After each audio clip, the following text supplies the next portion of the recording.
Let's see here. This It's my bean water, man. this tastes like, you know how incredible is usually used positively, but it just sort of means like something that is Unbelievable. not credible. This tastes incredible. Incredible. I can't believe you made this, is what you're saying. So what we have on the table, if we leave this and we don't cut it, is it looks like tea, but this is actually the third pass of the same set of bean grinds. So we have some bean water in our cups right now. I almost dropped that entire thing and ruined Table this will very fall. well-built It table. is not stable.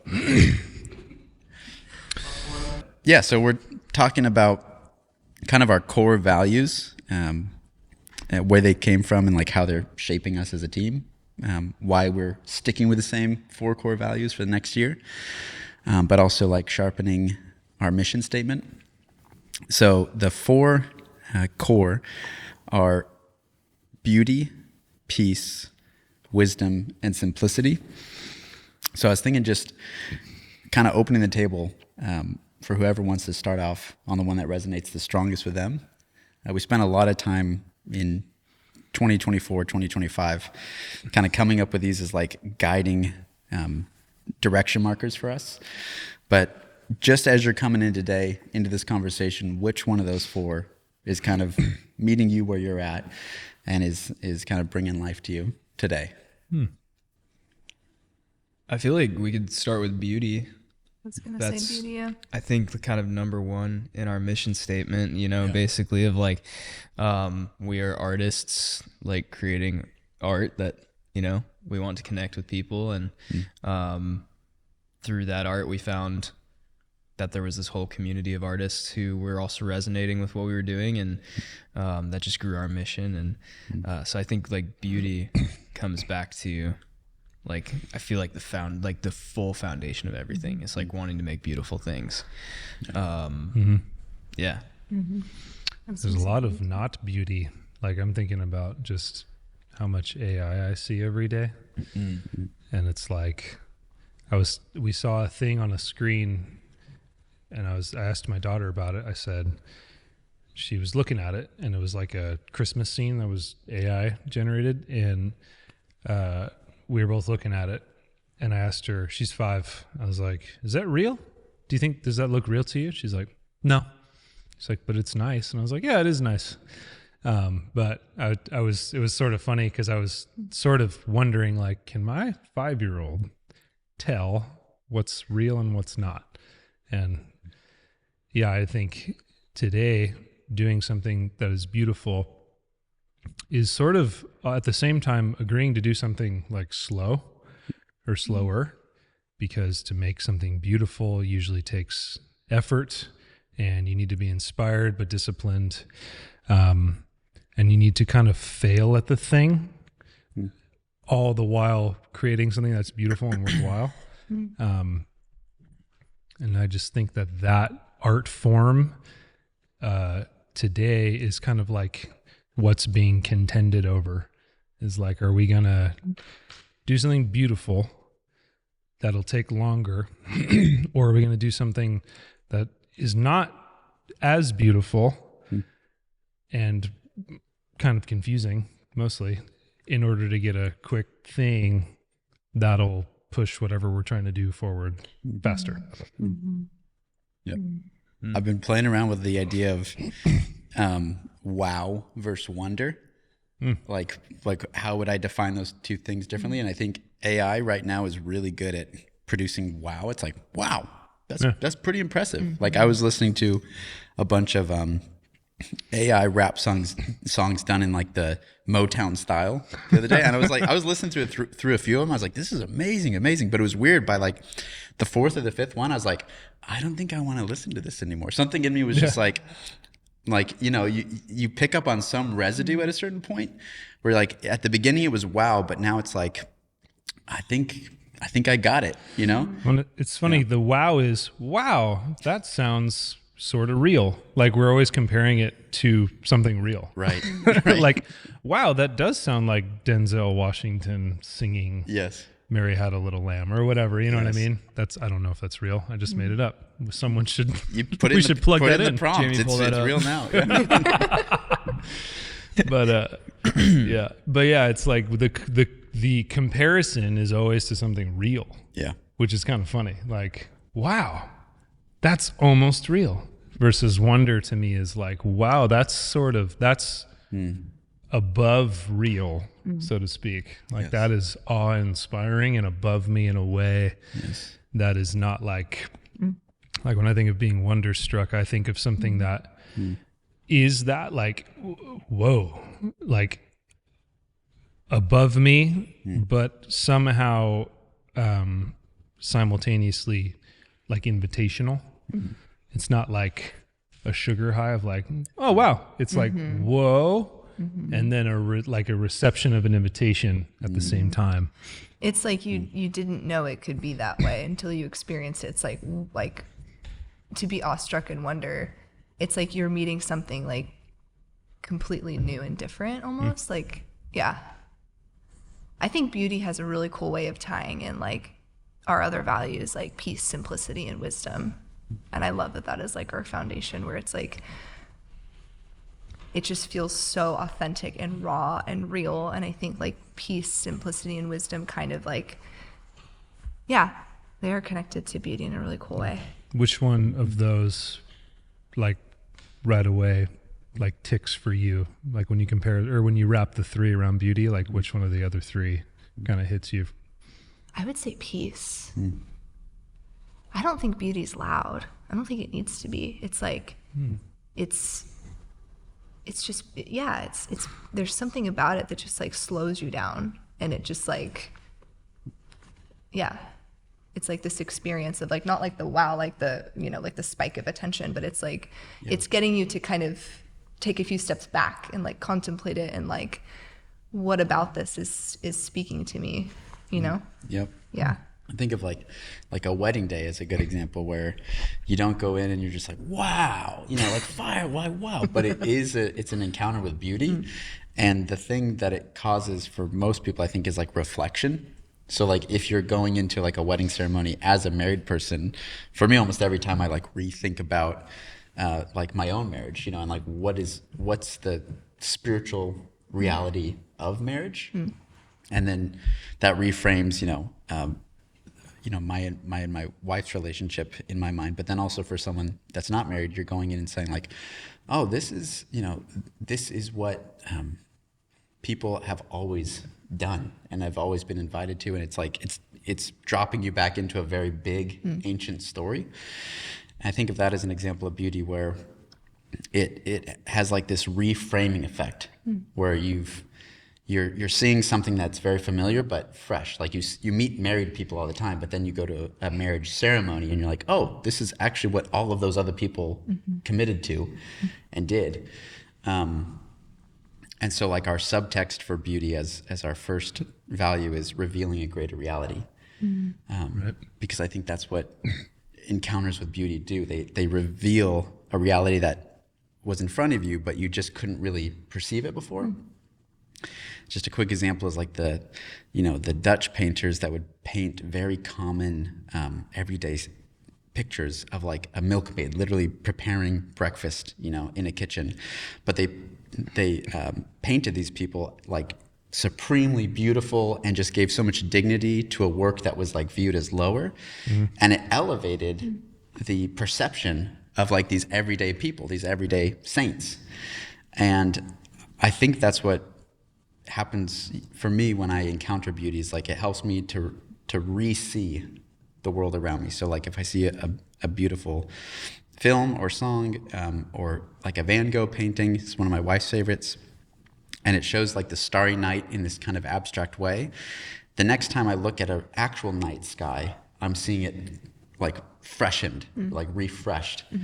And it reveals to me something that was already there, but I didn't have like the attunement, like I wasn't tuned in to see it. And I think God is kind of like that too. It's like there's nowhere we discover God where he wasn't already present. But when we have these encounters with beauty, they wake us back up to what was like already there. Yeah. That's good. I think for me, like simplicity is also a huge one. I remember when we were talking about these values to begin with, you guys had asked me to be a part of this idea that you had. You, David, Brian, and Jared, who's not with us right now. He's alive, but just not. He's alive. He's alive. He's no longer with us in California. Love you, Jared. We were talking about these values, and I don't think you guys had even outlined the values to me yet. I think we were just having a conversation about like, hey, Tim, like if you were part of this, like what would be important to you? And I was like, I'm so tired of like Instagram retention, YouTube film bro editing styles right now. It's like all just like flashy, like it feels like the intro that you see like at the movie theater. Like every video I see now feels like the intro at like, do you guys remember the Krikorian in Vista where it's like dun dun dun dun dun dun dun dun dun dun dun. Yeah, dude. And it's like all these like movie scenes and like the popcorn and the drinks and like the roller coaster and like every Instagram edit I watch now is like that. I'm like, does anybody just like hold a shot anymore? And they're all trying to sell you a course. Yeah. No, I'm not gonna buy your LUTs. Anyway, I just like I'm tired of that, and I love the slower pace of lining up a really nice shot and letting it breathe and letting somebody like really take in what they're looking at. And I think that we've lost our patience when it comes to that. And so when it comes to what we're doing with our short films, I love that we are really meticulous about every shot that we get. I love that when we edit, we strive to hit a certain pacing that drives it and doesn't feel like it's lagging, but it still allows you to really like take it in and marinate in like what you're looking at and what you're hearing. And yeah, I really enjoy what we're doing on the simplicity side. It's a good time, and personally, I feel like it has allowed me as a creator to like really lean into these like things that I like, that God has put in me that I like want to create. And it's like, well, this is what I want to see, and this is countercultural to like what I'm seeing on YouTube and Instagram right now. But there's a place for it here at Abiding Practice. And that to me has been a really fun process. And it's been cool to like hear feedback from people when they watch our videos and they're like, oh, I really like how you did it like that. And it's like, people are craving it. So yeah, we like that simplicity thing just hits home with me. What's the subline for simplicity? I can't remember. It's acting with humility, basically. Yeah. That's pretty good. Wow. And that goes back to like the editing style. It's like, I'm not trying to show off my chops when it comes to the way that we edit our videos or the way that we shoot them. Like we're not doing any crazy camera moves or anything. We're not trying to impress you as cinematographers in a way, prove what we can use every trick in our bag. We're just trying to make something beautiful, and I think that requires removing yourself and just pointing the camera at what's happening in a beautiful way. I think that helps people find themselves in whatever medium they're looking at too, because it's sort of like it's sort of like you're being shown what to see with like a lot of flash or like even technique and stuff, versus like something really solid and letting it kind of play out. I think people find themselves in stories like because there's less information coming at them. Like a good book or something, it's like, you know, a story that is really well thought out and, you know, universal enough but still has some particularities. Like people can really find themselves as it develops over time. And so like to your point, Tim, of like, we're not trying to, you're not trying to be like, here's every technique I know with a camera in this 45 seconds. I think it actually lets people resonate with the subject and the person in it, and then kind of begin to understand themselves in that story, even though it is like deeply personal to each subject. And it has a theme and a specific thing that we're going through. But like I've resonated with all of the stories, and it might just be because I know everybody. But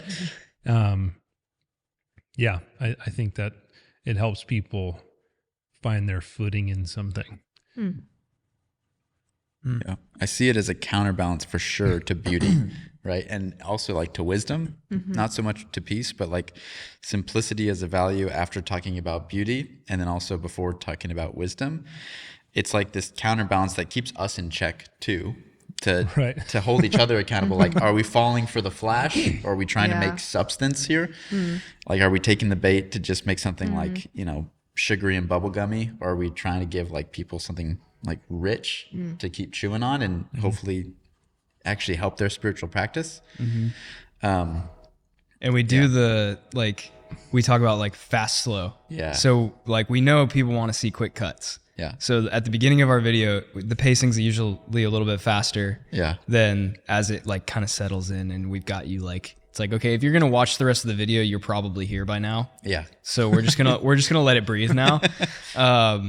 But yeah, but on that accountability thing with the values, peace is one of our other things, and like it's like, well, we don't want to throw punches at other things.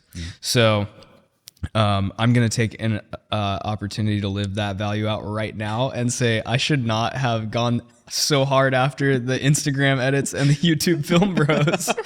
Well done, dude. Well I done. didn't need to talk about simplicity by putting something else down, but I did, and that was my my full like humanity on display right there. Like I had a friend recently tell me, he was like, it was we were having a conversation, like me and a few other friends, about like what's a character trait that like you see that you would like me to grow in, and like find friends that want to talk about those things with you. Like that's awesome. But it's a good way to end friendships too. Yeah, it is. I mean, obviously you want to be very safe with those people. I don't even remember how that came up, but my friend said, I would love to hear you describe how something's good without describing how something else is bad. Ooh. Wow. And dude, that's an art too. Like it is, because I've leaned into that so much in my life. And like, once it like that gets in your head, you feel it. It's like, you guys remember, did you ever say like a lot growing up? Like as a teenager, like, in the moment you like pay attention, the moment you pay attention to it, you feel it, you go, you have to bring it in. Saying that. And it's the same thing with bringing something down in order to elevate something else. It's hard, dude. And as artists, we're so opinionated because we have like, I did the like thing. We have this taste that's a gut feeling. It resonates in your bones. And so you can't help but be like, I don't like that thing.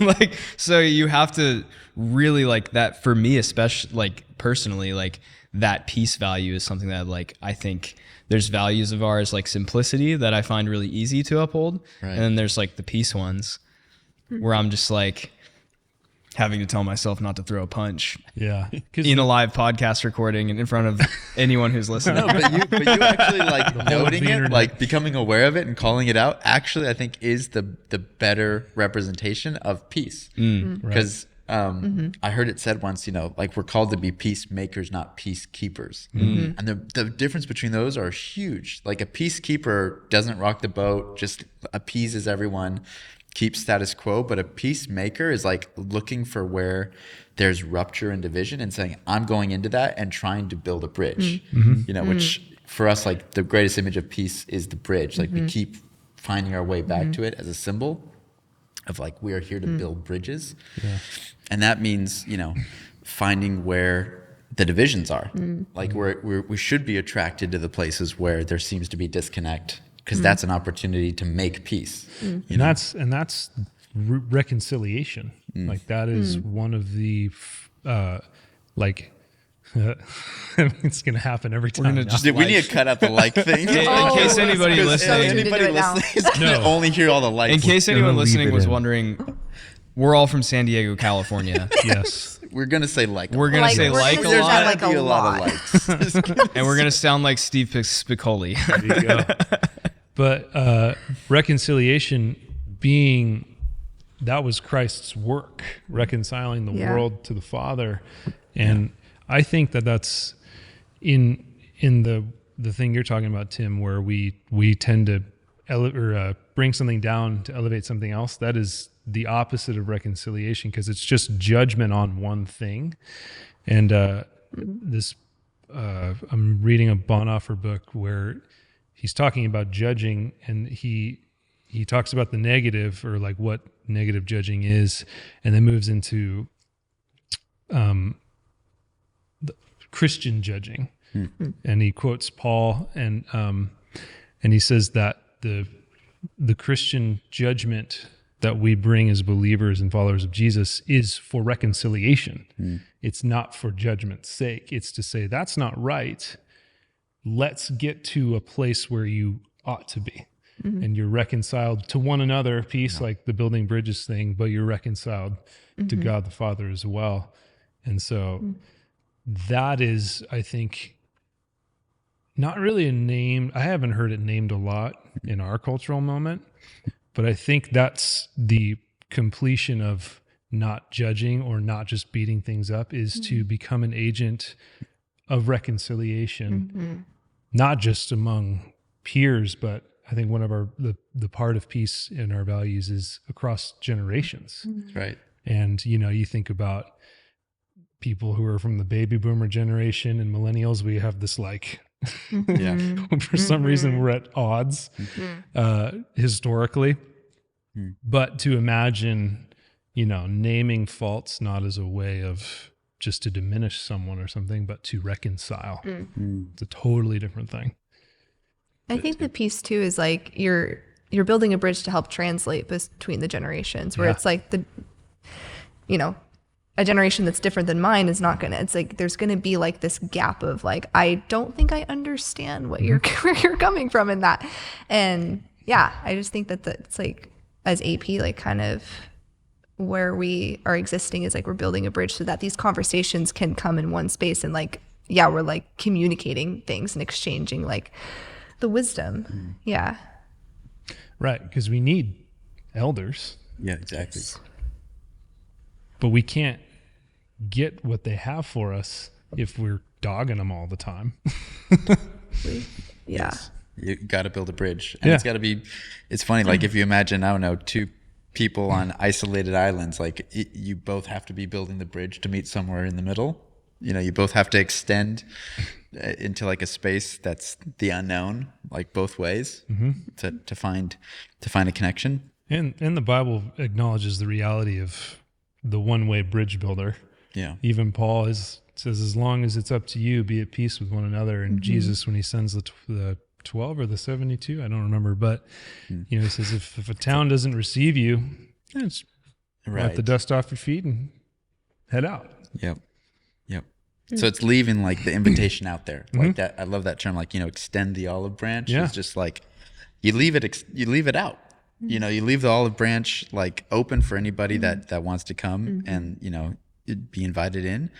And if they do or do not is not really our problem. Like our call is to extend the olive branch. It's to build the bridge from our side, so that someone else can find their way in. There is no try.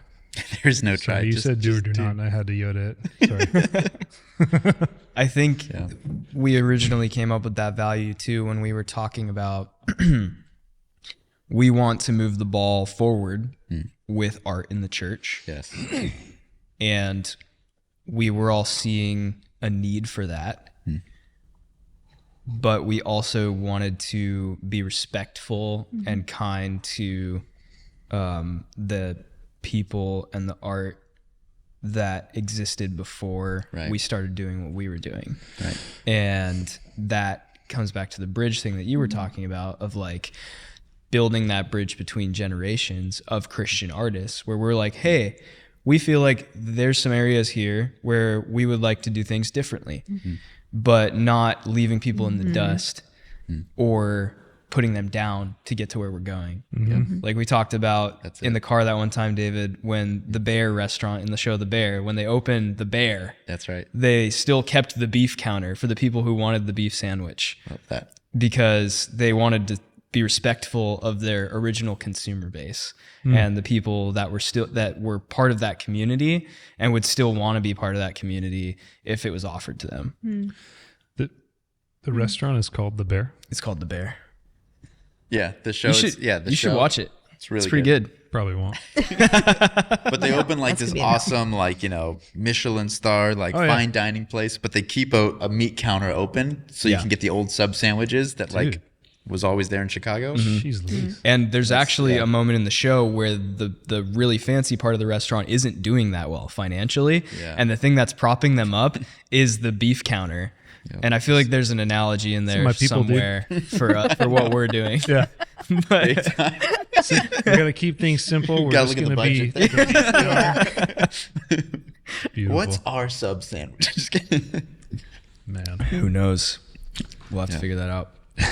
Okay, so we hit beauty, simplicity, peace, Wisdom. wisdom. Probably last why one. we don't have it. So We we have don't not been anything touching to that say one. about it. Well, none of our AP sages could make it today. Exactly. That's true. So we are not qualified to talk about that. But it ties in. It's so funny actually how they're interrelated because Yeah. that does tie into what you were saying about building bridges between the generations, like as part of the work of peace.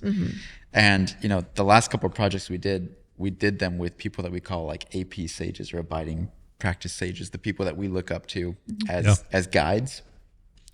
But that was something that we were very intentional to name in our values and also to, again, hold each other accountable to, is to never try to become the sage or to act like we're the sages or we're the masters, but to only say that we're fellow journeyers, that we're fellow pilgrims trying to walk this path as well and share the field notes of like what we're seeing along the way.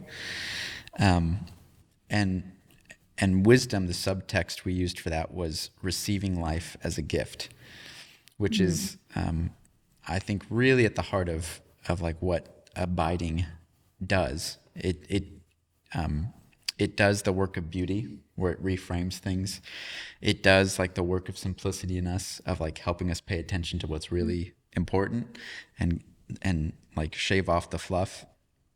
It does the work of making us like people of peace, but it also does like give us wisdom. Like when we abide, we become enlightened by like Lady Wisdom, as the proverb says. Like we respond to her invitation, her call in the streets, and it helps us then see life, as a gift, and not as like something to master, not as a something to productivity hack our way through or like hustle through, or to conquer, but actually as like a gift to be received.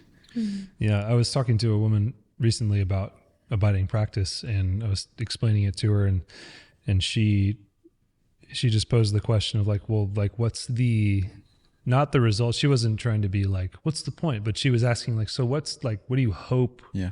Like, do you want people to read their Bibles? Like, what is it? And I said, it's kind of open-ended because the idea is to get people's imaginations going. Yeah. That ultimately we would all hope would yield a harvest of like that person following Christ. But I think what was so captivating to me, David, about this when you were showing it to me was it was demonstrative rather than just like educational and informational, because that's everywhere. Like people don't go to church for lack of information. So there's something missing in the way the information gets translated. And I remember even when you were bringing this up, you were saying, a YouTube search yielded one of two results. And you said, well, the information's not bad in either one. It's just the way it's presented, the way it's brought out. I forgot where I'm going with this. Wisdom. Dude, it's wisdom. It's over. Done. We were talking about wisdom. Yeah. That's probably why I stopped. Well, you know who like I know when to keep quiet and when to speak. Yeah. Oh, you know that's so who good. comes to mind when I think about like the ways simplicity and wisdom are connected is our Brother Lawrence friend, like practicing the presence of God, 17th century, like really captivated you, David, like in the beginning of all of this, and how his lifestyle, it was so brutally simple. And it's like, it almost bothers you a little bit where it's like, he was just a dishwasher in a monastery and like, he was so happy. And because he was practicing like the presence of God, like so simply. And when I think about him as like the wisest person that I think I've ever really gotten to know. And like his book is so small. It's like, simple. it's almost like you want more, but it's like, that's it. It's just that simple because it's like that deeply like sourced, I guess. Yes. I don't know. Yeah. Dude, you nailed it. You hit pay dirt with that one. I think that's it. It's like, because he sums up so many of the values like in a living person, but it's that demonstrability that you're talking about. Like that's the difference of reading The Practice of the Presence of God for me, is I felt like I was just looking through the window at someone living this out. Right. It wasn't like, let me tell you 5 ways to like hack your spiritual practice. Yeah. You know, it wasn't like, here are all the theological concepts you got to get squared away before you really take off in your walk with God. It was more like just peer through this window at a beautiful life, a very simple life, but you just know you're in the presence of like crazy profound wisdom. Yeah. I think that's where that you just reminded me where I wanted to land, which Bring was it. like the goal of an AP short film is someone would receive their own life kind of with a new imagination of like, Yeah. Yes. maybe this isn't the situation I'm in Yeah. or the subject I'm embodying, but man, what can I think about in my own life now? Kind of through a different lens or a different attitude. Yes. That's it. Something else I've enjoyed in this conversation is watching the way our wisdom value is lived out with you guys, my friends and my teammates. Of like you said, David, we're not trying to say like, hey, I know the answers, this is what I'm doing. We're kind of retranslating things that we've learned from others, actually. That's right. And by looking around and consuming the things that have come before us. And you mentioned Brother Lawrence, you mentioned Bonhoeffer earlier. I was talking to a friend the other day about reading some Henry Nouwen, and I was like, I said, I hope, I said, I can't wait to tell my friend Henry someday when I see him in heaven how much he helped me.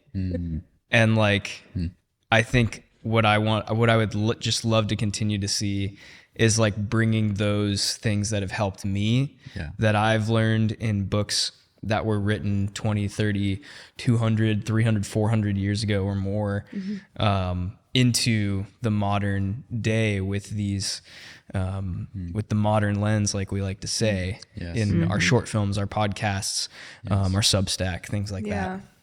That's it, dude. Yeah. Bridge building. Bridge building. Dude. Yeah.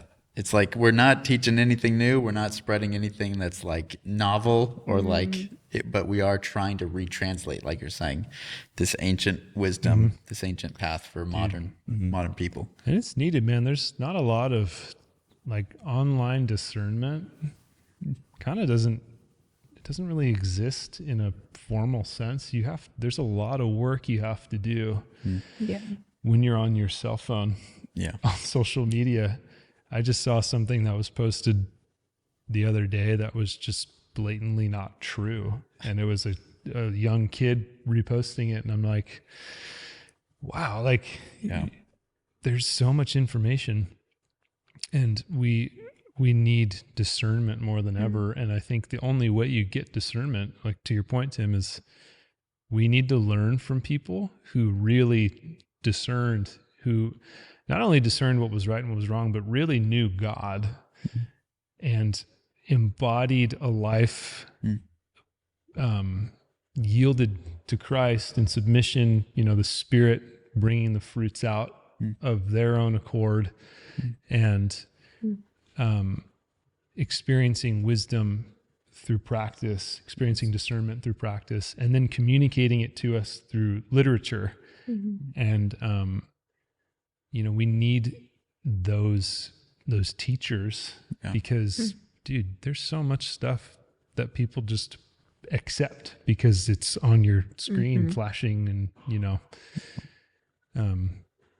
it's the wow, right? Wow, what? Yeah, you don't say that's true. Really? Not, I wonder if that's true. Yeah. Yeah. It's designed to be like that. I mean, when I think about like Eve in the garden and how she was deceived by like, oh wow, like I could know all these things, versus like the way God intended us for us to live was just to simply be in his presence, and like that was supposed to be enough. So it is like that tension back in in Genesis, the origins. Wow. So good. Yeah, we have like an opportunity to be the air traffic control of like all the different flight patterns, and we're like, nope, this is the plane that's going to land here. This is Yep. We're going to take Henry now and we're going to put it right here. Right there. Instead Insert of conversation. instead of ex podcaster or Substack writer or tweeter. Yeah. Do you even tweet anymore, or do you X?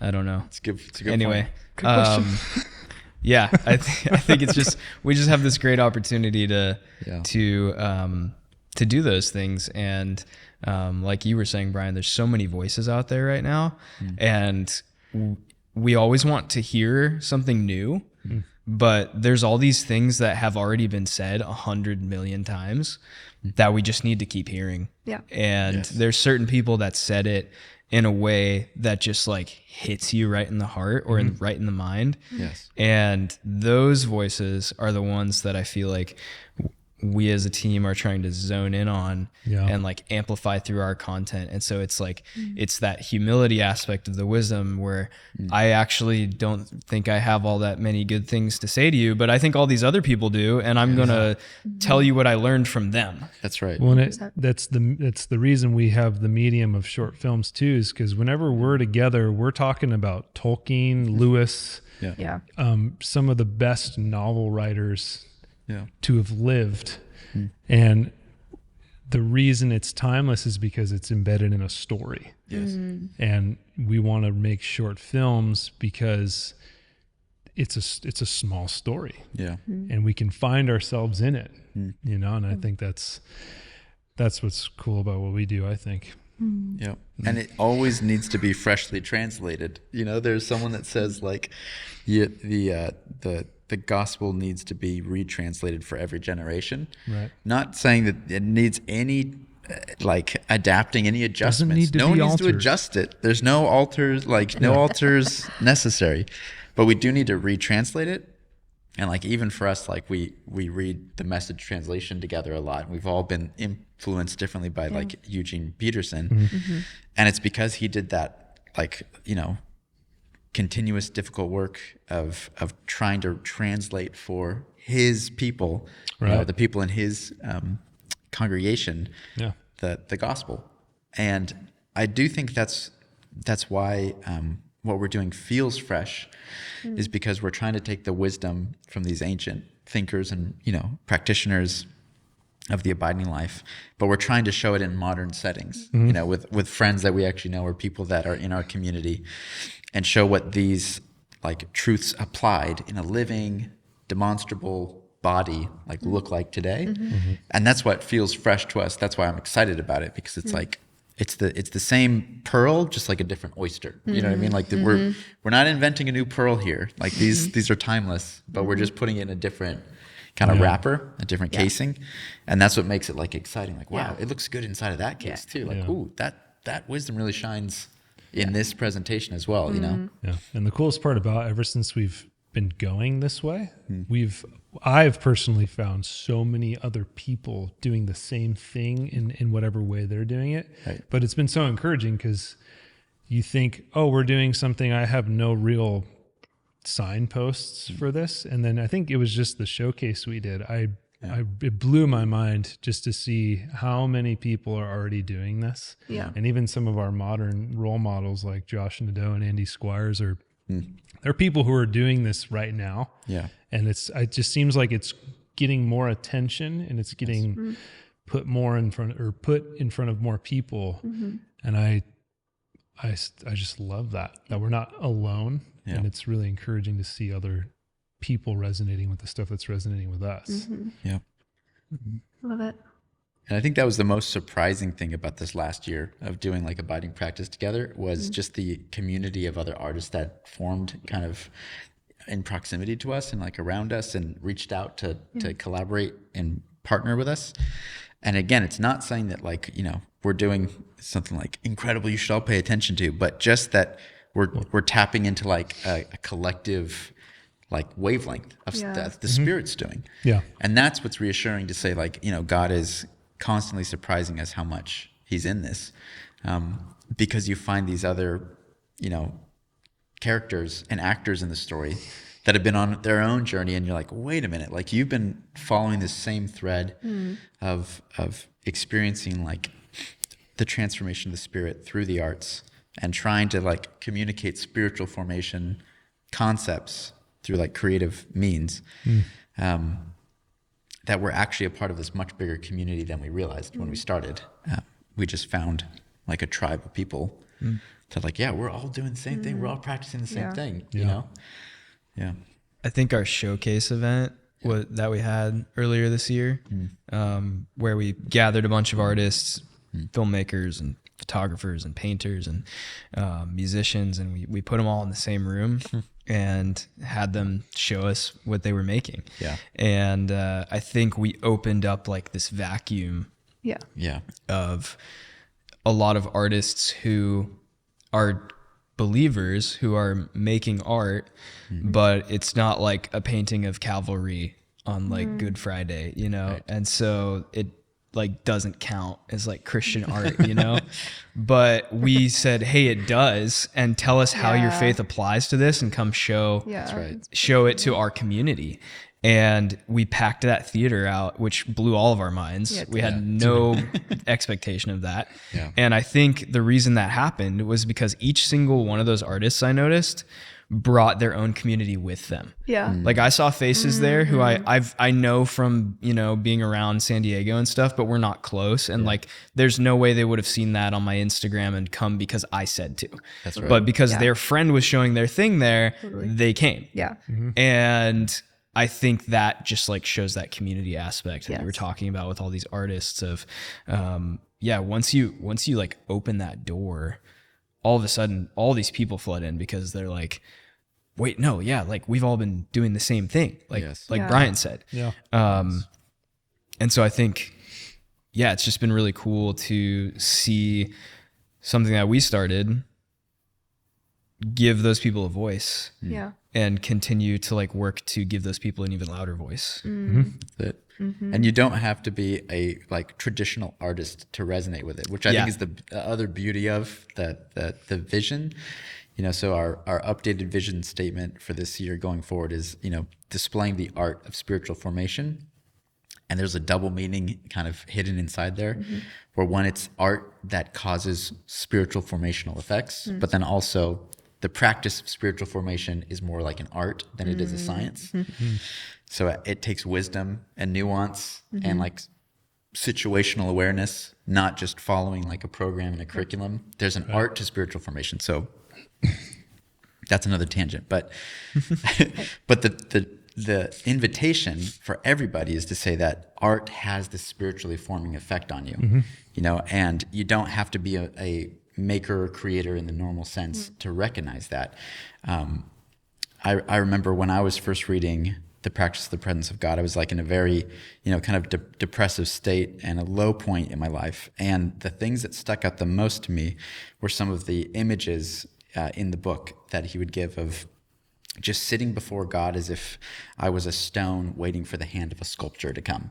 And just something about that imagery, right? He painted a picture for me, literally in words that gave expression and like resonance to my soul to realize, oh, that's what I'm supposed to be doing in this time. Like I am supposed to sit here, kind of bare before God, and remain still. Yeah. As a stone waiting for the hand of a sculptor to do its work. And that's, you know, where everybody is coming into this project, whatever like way you're finding yourself here, it's like there's space at the table, not just for the quote unquote makers, but for those looking to be spiritually formed. We believe art does that. Yeah. Yes.